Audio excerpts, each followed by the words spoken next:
Cameron and I affirm the resolution the European Union should join the Belt and Road Initiative. Our first contention is preventing pandemics. China's Belt and Road Initiative, or BRI, is China's plan to provide funding for infrastructure in cash-strapped countries who can't afford it themselves. It's critical that the BRI, as China Harvard University in 2018 finds, that China plans to roll out the building of hospitals, training of doctors, and delivery of emergency healthcare as part of its Health Silk Road aimed at funding the healthcare system of countries.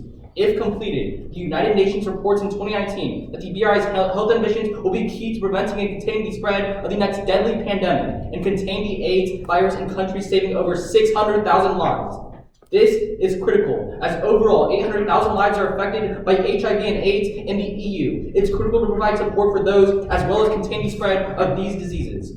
Our second contention is revitalizing the EU economy.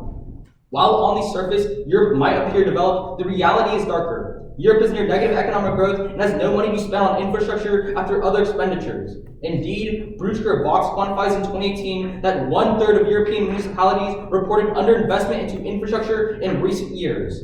However, McBride of the Council of Foreign Relations writes in 2019 that joining the Belt and Road Initiative would expand roads, bridges, and other public infrastructure projects across Europe, increasing levels of interconnectivity between trading partners, giving Europe the much-needed growth. The EU joining the BRI revitalizes the economy, as infrastructure is the most important asset for an economy. For example, the Center for American Progress finds that in the 1930s, Roosevelt doubled down on infrastructure policies during the Great Depression to pull the United States out of an economic slump, creating millions of jobs in both the construction and manufacturing sectors. The International Labor Organization finds that these jobs typically go to those in the lowest economic quintile. Investment into infrastructure like roads, bridges, and seaports will increase economic activity by boosting the amount of trade going through the EU. The World Bank argues because of this effect, trade would increase by 12% by decreasing travel times by 9%. They further that because trade and jobs are so important for the economy, trade alone accounts for over 63% of the purchasing power for those in the lowest economic quintile. For these reasons, Stupak of the IMF finds in 2018 that every dollar you spend on infrastructure makes back $3 in the long run. The impact is closing out poverty. The World Bank furthers in 2019 that BRI transport projects will lift up to 39 million people out of poverty. These impacts, however, would extend beyond the EU, as the EU already trades hundreds of billions of dollars with developing countries like Africa. By signing the Belt and Road Initiative, the EU not only creates new pathways to developing countries, but it will bolster the ones it already has with them. This is why the CGTN writes in 2019 that because of this effect, non-BRI countries would experience nearly 3% faster economies. Our third contention is relieving China's overcapacity of steel. Blossom Game of the University of San Diego writes in 2018 that China has an overcapacity of steel as steel companies have overproduced and steel sits on shelves with no real demand. However, Shang of the South China Morning Post explains in 2015 that the overcapacity is causing an economic slump as companies are defaulting on their loans with no profit to be made. If not fixed soon, these rapid loan defaults will destroy the Chinese economy and cause a recession. He finds that, quote, the situation is a ticking time bomb for China. This recession would affect the entire world, as China is involved in so many other economies. The IMF finds in 2019 that this recession would push over 900 million people into poverty. Fortunately, the EU joining the Belt and Road Initiative would solve, as Small of the GMF finds in 2018 that because infrastructure projects require tremendous amounts of steel, EU infrastructure projects would uniquely create enough steel demand to relieve China's steel overcapacity. Indeed, Watson of Brown University explains in 2017 that a 5% increase in investments can relieve China's overcapacity of steel by 22%. It is for these reasons that we strongly affirm. If it's okay with all three judges, I will be referring to the Belt and Road Initiative as the BRI, just abbreviation. Okay. Time starts now. We negate. Currently, the BRI is failing. Page 19 of the NAR writes that due to a lack of funding, BRI projects will have to be reassessed and some will have to be curtailed or abandoned altogether. The World Bank in 2018 explains that currently, more than half of the funding for BRI projects is coming from China's big four banks. Zhao 19 of Wharton furthers that BRI lending by major Chinese banks has dropped 89% since 2015, and lending by commercial banks has ceased almost entirely. The EU can save the BRI by increasing direct funding. Garcia Herrero in 2017 explains that China cannot financially manage such an ambitious project on its own, furthering that if the EU joined, the BRI could be financed. She furthers that EU-based institutions are already the largest lenders to countries that they have agreements with, and joining the BRI is only a matter of accelerating that trend. This means that affirming saves the BRI from collapse. However, saving the BRI from collapse is bad because the BRI hurts the environment. Currently, the global coal industry is phasing out. Carrington just last month explained that total investment into coal plants has fallen 75% in past years. Fortunately, this translates to an increase in the use of renewable energy, decreasing emissions, and IRENA in 2017 quantifies that by 2050, renewables can decrease carbon emissions by 70%. Unfortunately, the BRI reverses the trend towards renewables. Subpoint A is coal. China faces extreme coal oversupply. Smith 19 explains that there is a glut of supply in the Chinese market and their coal supply hasn't been this high in 4 years. Although China has this excess of coal, because the world is moving towards renewable energy, the demand for their coal has plummeted. However, through the BRI, China builds coal plants in developing countries to raise demand for their coal by creating coal plants. Because China can't fund these coal plants right now, the EU joining is the only way that they would be built, as they would participate financially. Problematically, Ewing 19 of the Hill explains that through the BRI, China is exporting its surplus of coal equipment and technology, which undermines the global push to phase out coal. As a result, Perry of the Conversation explains that countries become locked into coal because corporate lobbying and government-backed financing ensures that solely coal-based infrastructure is used. Empirically, Inskeep in 2019 quantifies that every single coal plant built commits the recipient nation to 50 years of use. Overall, Nakano 2019 finds that over 90% of all the BRI's energy investments go into coal. Thus, Tabuchi 17 of the New York Times finds that 1,600 coal plants are planned in 62 countries that are part of the BRI. The reason why negating is crucial is because Brown in 2019 of the Institute for Energy Economics finds that these deals can still be canceled. If the BRI collapses, which only happens on the negation, countries would indefinitely revert back to renewables. And that is because Mardell 19 of Foreign Policy explains that before the BRI, during the BRI, China was these only countries' options for coal, meaning that if there was no China, these countries would be using renewables. Subpoint B is on infrastructure. Zhang of Science magazine finds that the construction of infrastructure will require substantial energy consumption. These needs will likely be met with fossil fuels given the lack of renewable energy in many BRI countries. Thus, Zedek 19 concludes that even if the best practices are kept in place, BRI countries will be the single largest producers of carbon worldwide by 2050, producing 50% of the world's CO2. The impact of carbon emissions is lives.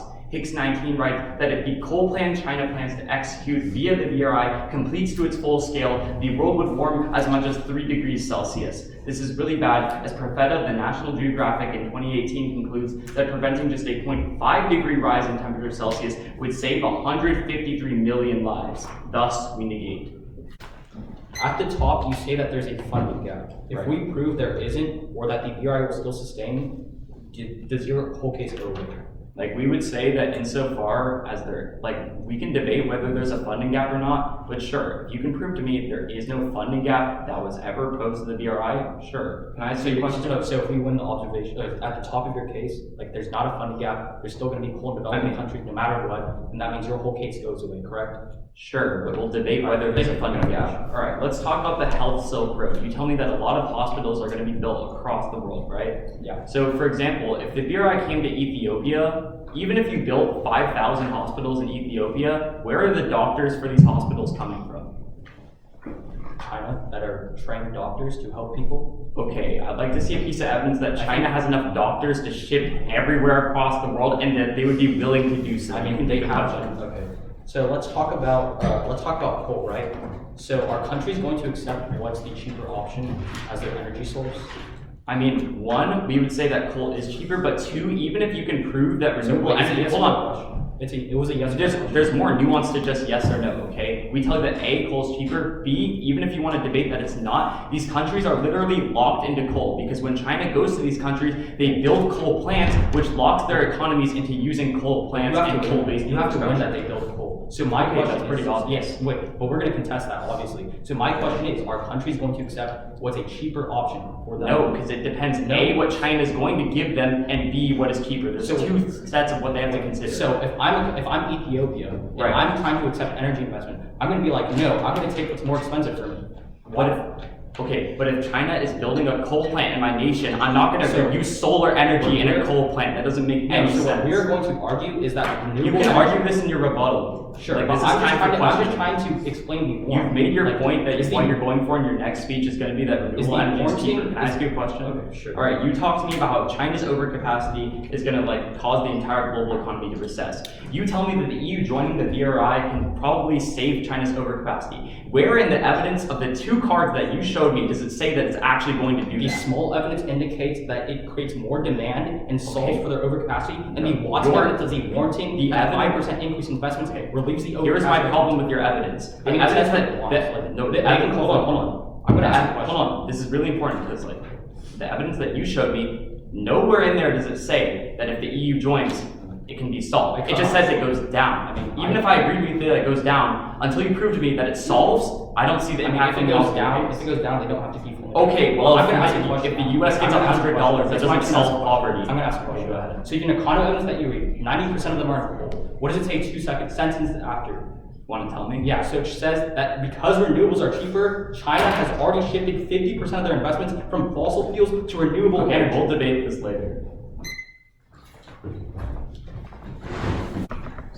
Start on their observation that the BRI is collapsing right now. If they don't win that there's a funding gap, or if they don't win that the BRI is going to lose all funding right now, then they don't have any offense coming from their case. Because if the BRI isn't collapsing, then they're going to keep investing in coal, and they're going to keep investing in infrastructure, causing emissions no matter what side you vote for. And I'm about to prove why that's true. The first reason is because right now, Oxford did a holistic analysis of every single BRI project in every single BRI nation, and then found that Chinese BRI investment has increased by 14% every single year since 2016, and by 2027 they're expected to have double the amount of investment that they have right now. That ultimately means that even if they do win that there's a small funding gap, we win that investment is increasing right now. That means in the long run, investment is going to keep going up until there is no funding gap, and it's going to mean inevitably that they're going to produce the infrastructure that they say is so bad. The second overall response is that their own author that says they have an 89% funding gap is from 4 years ago. Our evidence postdates that 4 years later, and specifically says that they've had 14% more funding every single year after that. And by 2027, they're going to have $1.3 trillion more in funding. They're going to complete the coal projects anyways. But then the other problem is that their own author that says 89% also tells you that even if the BRI EU does not join onto the BRI as it is would just be a scaled down version of what it would be if you vote for them. It would be slightly scaled down, but it doesn't just go away. All of the coal plants that they talk about are still going to exist even if they're at a smaller scale. But then the third overall response is that China can just recycle the cash that they're using in infrastructure. They can put the cash into infrastructure, and once they get the loans paid back to them, then they reinvest that money. There's no reason why they wouldn't be able to keep the BRI going.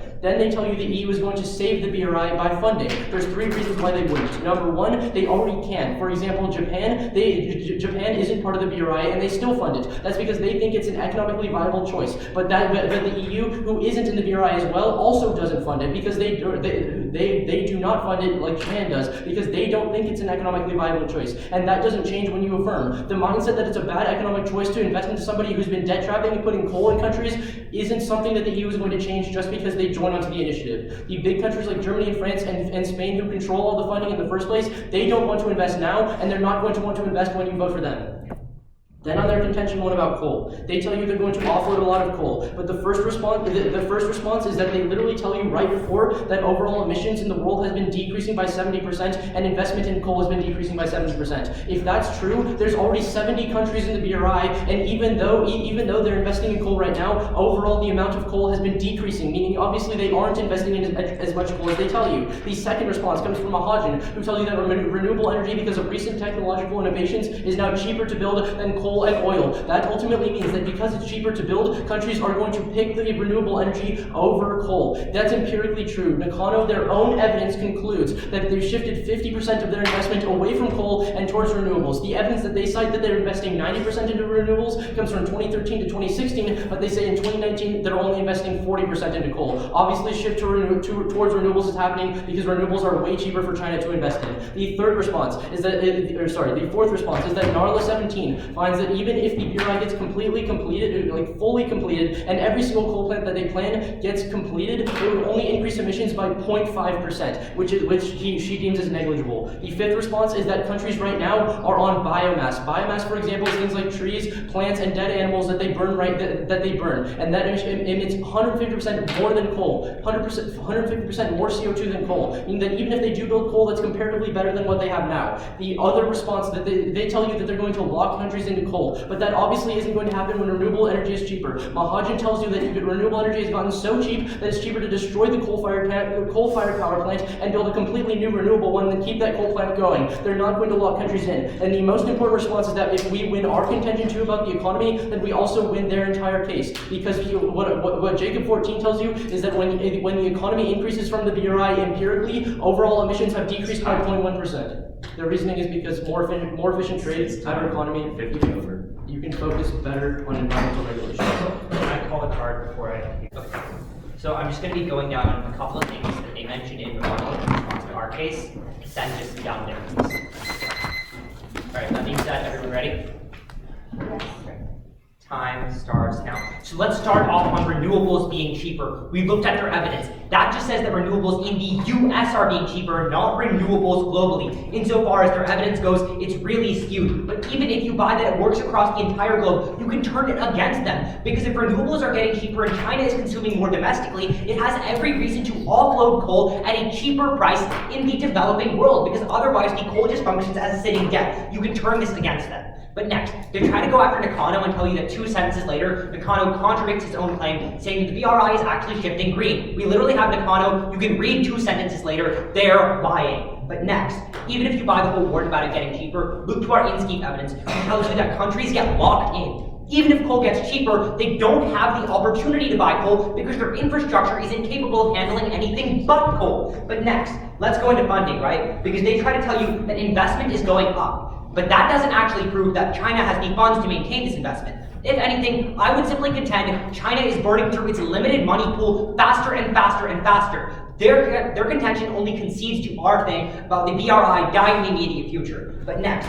they try to go up here and tell you that the EU doesn't think the BRI is a good investment. We give you Garcia Herrera, who tells you the EU would definitely come up and co-finance the Belt and Road Initiative because it accelerates and furthers on existing investments the EU has in BRI states. Insofar as that goes, their contention does not interact with this warranting. But next, they try to tell you that on the impact of emissions, it's only going to be 0.5%. Again, that's non-interactive with our Higgs evidence, who tells you it is 3 degrees Celsius, which is far past the bright line of 2 degrees Celsius, which is okay levels of global warming. But next, they also try to tell you that countries are going to switch to biomass. That's straight up false. They're not interacting with the top of our case, which comes from the Mardell evidence, telling you that countries were on a track to switch to renewables. Then China came in there with the Belt and Road Initiative and supplied them with coal instead. Mardell explicitly tells you no more Belt and Road, no more coal supply. They switch back to renewables, which is what the track they were on. Next, let's go into their case. Let's start off on health. First, they concede in cross that there aren't enough doctors to work in these hospitals along the Health Silk Road. At that point, you're just building buildings with medical equipment and there's no one working there. But secondly, McLaughlin of the Pulitzer Center explains that China supplies fake medicine in the developing world when engaged in health programs. That's really bad because they just inject water into people instead of giving them vaccines, which is not preventing disease. If anything, it is setting the medical systems of the developing world back and further back.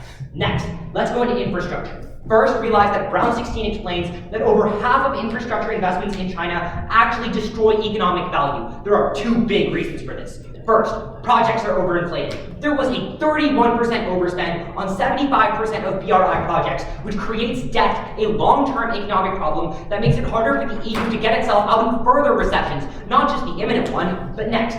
66% of projects have traffic shortfalls, meaning that the infrastructure doesn't generate enough revenue to pay for itself and just acts as sitting debt just sitting there. That's bad because, again, debt makes it really hard for the EU to stimulate its economy in times of recession. Next, look to Vakulina of Euronews in 2019, who explains literally 1 month ago that right now the EU is investing in its own infrastructure through the European Fund for Strategic Investment, EFSI, that has spent nearly 335 billion euros since 2015, creating 750,000 jobs, boosting EU GDP, and providing high-speed internet to 15 million households. This takes out their contention, because if the EU needs infrastructure, they're literally doing it right now. Our evidence tells you a month ago they're doing it. Next, let's go into overcapacity. There is a big problem here, because Jinhua Hua in 2019 tells you that China continues to apply structural changes to prevent overcapacity from getting worse. The fact of the matter is, China is internally solving for overcapacity, and you prefer this over their evidence, because their evidence simply says EU comes up there and co-finances and reduces the overcapacity, but never actually solves for the recession it would cause. And for all of those reasons, I urge the negation ballot.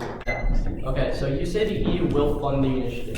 So Yes. what evidence do you read that says they would? I know you read evidence that says they have the capability to do No, it. no. That's Okay, so actually not what we read. We have the evidence that you read too. The Garcia Herrero evidence doesn't say that they will fund it. It says that they have the capability to fund The it. Garcia Herrero evidence gives you really clear warning, explicitly telling you that the EU would co-finance the Belt and Road Initiative to accelerate existing investments that they already have in Southeast Asia and Africa. You're not responding to this. wait. You're just trying to So make this I can't really respond to something that's just blatantly false. We I have mean, the neither evidence can I. too. We can go I read- circularly about this, Okay. but like insofar as the logic is on our side, I'll see the evidence after. You can Go take ahead. the question.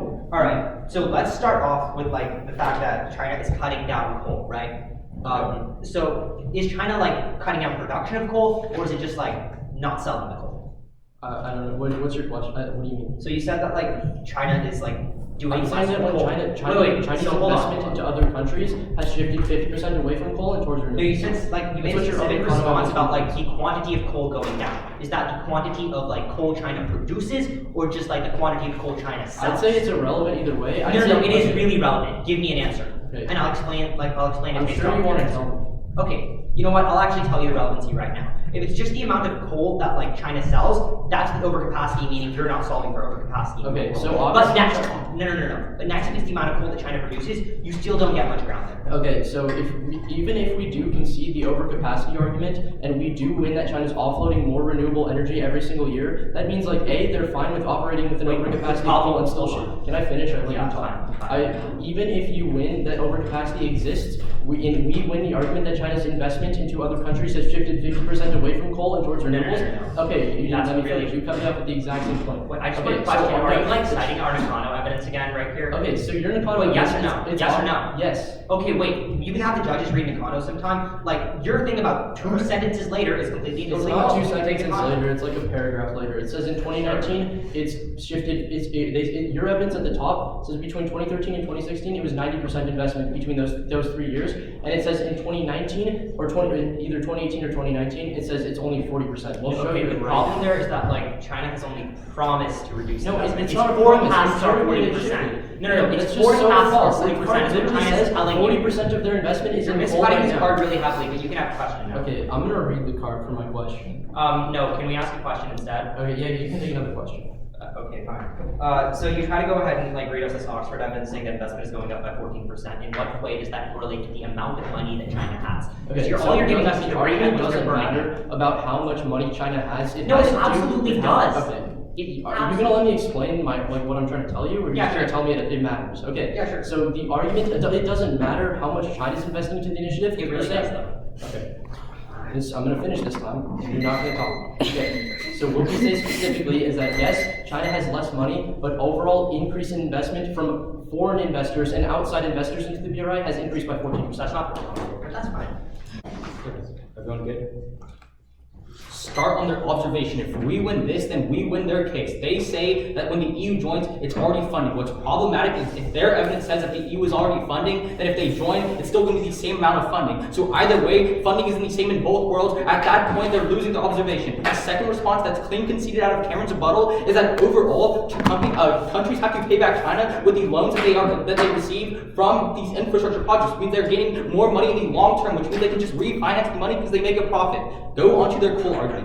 Essentially, what we are going to tell you is that biomass is worse, 150% worse right now. The reasoning is simple. They burn trees that are carbon sinks, that is overall taking out carbon sinks like trees that are really good for the environment. At that point, it's 150% worse. Essentially, 50% of the developing world is on biomass. They're burning natural resources like trees. That's comparatively worse than coal. So even if they build coal, we would say on net we're still solvency for the developing world and overall decreasing emissions. But then they're probably going to go for this argument about it's going to increase the temperature by 3 degrees Celsius. The problem with their evidence is it doesn't tell you when it's going to happen. We would say that if it does happen, it's going to happen sometime in like the next million years. Don't evaluate it. There's no time frame on their card. But go to our case. Because if we win our second contention on the EU economy, then we're winning their case. They clean concede the weighing, where the Jacob evidence tells you that when you increase trade connectivity and increase the efficiency of trade, it overall decreases the amount of emissions, and that's because they have to travel less places, less space, and less time. That's really critical, because if we win our second contention, then we're winning also coal and also the EU economy. They give you a few responses. The first is that it's really bad. But the problem with that evidence is that it analyzes 50 years of Chinese investment. The BRI has only been in the initiative for 5 years, which means that even if 55% of them are bad, that overall means the investments before were really bad. But our evidence about the BRI right now is really good, which means that overall trade is increasing by 12%. The World Bank tells you that it decreases travel times by 9%, increasing trade up to 12%. That's what that is. Their second response is that they're implementing their own infrastructure. The problem is the Bruce evidence indicates that 1/3 of European municipalities reported underinvestment. That's why we tell you when they join the BRI, A, they increase jobs, and B, they increase trade, with the World Bank evidence telling you that we'll lift 39 million people out of poverty. It's a clean vote for the affirmative. Okay. The order for this speech will be first on their case on economic growth, and then on our case on coal. Is everyone ready? Okay. Let's start time. Now, before you go into their economic impacts, recognize that they A, drop their health Silk Road argument, and B, they drop their overcapacity argument in summary. Don't let them weigh in and final focus and bring up a new response.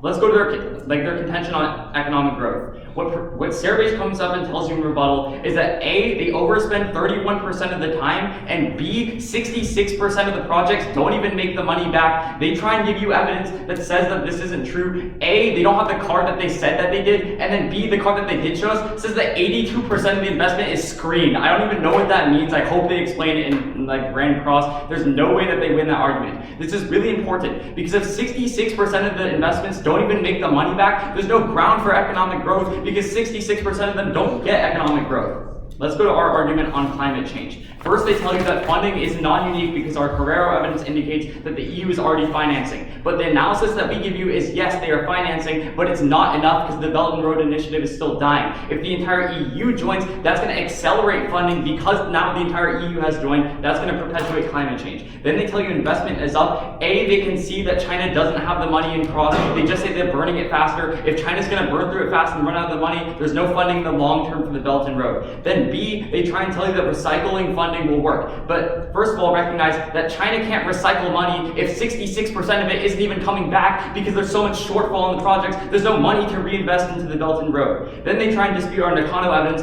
The evidence that they show us literally says 97% of the BRI goes into fossil fuels. You can basically vote for us right off of this because it allows us to link into 3 degrees of warming. They try and contest it by saying emissions only rise 0.5%. A, that's not contextualized. B, we literally give you the numbers. 3 degrees of climate change. They try and say that there's no time frame on it. Our evidence literally says if you allow the Belt and Road to continue for 30 more years, temperatures rise 3 degrees. That's an easy vote because a 0.5 degree rise in temperatures kills 153 million people. At the point where they don't even get access to recession because there's no economic growth for the EU to access from the BRI, and climate change worsens in the developing world, you're voting negation. So let's talk about the Brown evidence. This is the only piece of defense you extend on our second contention, correct? It is. So it says that in the last, so how long has the BRI existed? You want to tell me? Yeah, so it's existed since 2013. And how long has the Brown evidence analyzed its Right, so I understand what you're going to come up here to say. You're going to say that it doesn't take into account the BRI because it looks like a larger frame of Chinese investments. So the problem with this is it historically analyzes how China invests, which continues and perpetuates under the BRI. The point they make is that generally when China invests, it's really unsafe, and the trend holds stable under the Belt and Road Initiative. This is what I read in summary. Even if those 30 years prior before the BRI, those investments were bad, our World Bank evidence indicates that it's increasing trade by 12%, and that's really good economic. This isn't responsive though, right? What the Brown evidence says, hold on, what the Brown evidence says has nothing to do with trade. It's saying infrastructure, 66% of the time, doesn't get money back. I would like to ask you what That's this economic growth. Okay, so the other problem. Okay, wait, Real quick. Let me explain the other issue. The other response, the warrant for like the card we show, which gives you the logical warranting, says that because the EU specifically, like yes, there might be negative growth in other countries, but the EU specifically has created like a screening process where they have a panel of economists who looks at The every problem with the screening Okay. process Yeah. is that your card doesn't say that it works, it just says they're gonna start Okay, screening. I can show you another one that says it works. I mean, Wait, showed us why are you that gonna it bring up works. new evidence in final focus? The card that you guys use in all of your speeches doesn't prove anything Okay, because you so don't the contextualize explain it, it. you don't prove that it's I'll explain it true. really clearly. Your evidence analyzes 50 years of Chinese investment. No, but understand that, right? Yes, Your but counter evidence can I to finish? it is not, Like, it's can I not finish? valid. It doesn't make any Like, sense. insofar as But you can I don't please give us a finish? better card to weigh on, Go ahead, you can finish. It analyzes 50 years of Chinese investment, but the BRI has only been alive for 10 years. So what we are trying to Pattern is say, consistent. so what we are trying to say is that these 40 past years, maybe it was really bad economic growth, but right now the BRI is really good. It's increasing trade by 12%. problems with That's that, right? good economic growth. Okay, but the okay, second, hold on. Can I finish Hold up? on. Like, you've proven your point, right? And like, you've already said this in summary, I wouldn't bring up anything new that's not allowed, right? Two problems with this. First, you've never shown me that anything has changed over the past 40 years. The Two, screening process is okay, okay. here's what doesn't make sense about screening. So- Are you telling me that no other country has screened Chinese I investment? mean, we're telling you that the EU is the only country that is like developed enough, has like. Wait, so you're telling me that no other country that has ever done a Belt and Road has screened anything? There probably have been quite a few that have screened. So And wait, why- then why why is it- let's why is just- it let's just actually- move on. Like, No, we're no, not- are you guys conceding this? Obviously, No, we're you're conceding. obviously, You're like, conceding we're it, not- so you don't want to. If you're not going to continue to debate it, you're conceding. But that's fine, you conceded. Take We're a not question. conceding. Obviously, Take a like question. Kenya, We're explaining Montenegro- Take a question. Okay, obviously, like Kenya and Montenegro don't have a screening. I know, but Italy joined the They BRI. You don't think they screened it? It didn't make money. It did make money. That's why World Bank states that they've increased trade by 12%. The analysis is that Trade does not correlate to profits from infrastructure. Trade That doesn't make increases economic sense. growth, which Alright, makes that's more cross. money, which is That's the end of cross.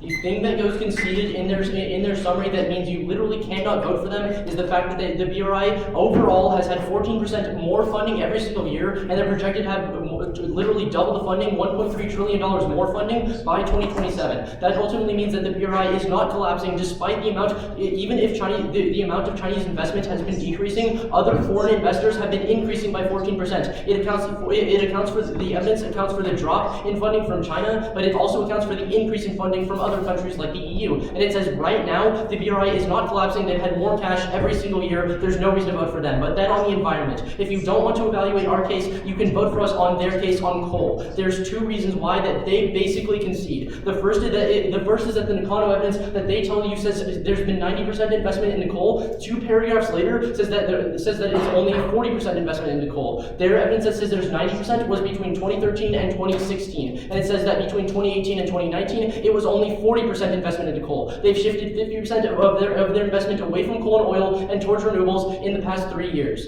The reasoning for this is pretty simple. Mahajin tells you it's cheaper to build renewable energy farms like solar panels and wind farms than it is to keep a coal-fired power plant running. That means the argument that they're locking countries into coal isn't happening, and they are building renewable energy. They've shifted 50% of all investment. Their case is a reason to vote for us, and this is a trend that's going to continue, meaning when you vote for us, you're solving global warming because China is offloading all of its renewable energy. You can literally call for the card. It says what I say it does. But then the overall most important response is that biomass is way, way worse than coal. What developing countries and the EU, what developing countries are using right now are things like dead trees, dead plants that they've chopped down, and they're burning those for energy. That's 150% worse than coal, meaning even if they do when that coal gets implemented, it's better than biomass. But then on our case, we tell you what FDR did with the New Deal during the Great Depression to pull the US out of depression was to invest in infrastructure, and to invest to create jobs and to increase the amount of trade. That's obviously going to pull us out of recession. You create millions of jobs. It's very clean. Their evidence doesn't account for the screening process. Obviously, the screening process isn't. The panel of economists is not going to take in bad investment. That's what the evidence concludes.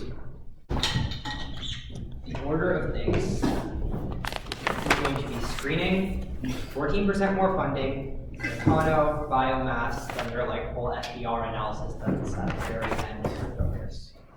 That being said, everyone ready? Time starts now. So they start off with screening. What they don't actually go over is the analysis that Alex brings up in Grand Cross and additionally in his summary speech. The fact of the matter is other countries screen, they admit to this, and this trend of the BRI being inherently harmful for those countries still holds true. The fact is, in these past 30 years of Chinese investment, Brown finds that there's a 31% overspend on 75% of projects, and 66% of projects generate traffic shortfalls, meaning they don't pay back for themselves. At that point, the BRI is a deal in which only China benefits, and the EU doesn't break even, doesn't reap any of the benefits of the infrastructure that China would build. They can see this, they don't respond to it. Next, they try to tell you that there is 14% more funding in the BRI every year. Again, that's not what they actually said. Their evidence says that there's a 14% increase in spending of the BRI, and that is non-responsive to the logic that both Alex and I bring up, telling you that China is just burning through the limited funds that they have faster and faster and faster. At that point, you have to recognize that our Garcia-Herrero evidence means that the EU is going to join and save China from this destructive trend. Next, they try to indict our Nakano evidence, which tells you that 90% of BRI investment goes in coal and 10% goes in renewables, by telling you that it only analyzes from 2013 to 2018. That's literally false. They picked that time frame from the next sentence over. You can look at the card, that's false, but next they try to tell you that from 2018 to 2019, the trend shifted. We called their card, it's about Pakistan only. That's one example. But next, let's go into biomass, right, where they clean drop the Mardell evidence, telling you that the moment the BRI dies and there's no more coal, that there's no more China to supply coal, that means that the country switch back to renewable energy, not the biomass that they talk about in the status quo. At that point, you don't give them any ground on their case, and instead, you look to ours, in which our Higgs evidence tells you that global temperatures as a result of the BRI go up 3%. And again, our Yale evidence tells you that a 0.5 degree increase, our Calcutta evidence tells you a 0.5 degree increase in global temperatures kills 153 million people. Do the math, that's a lot of lives. Thus, vote nay.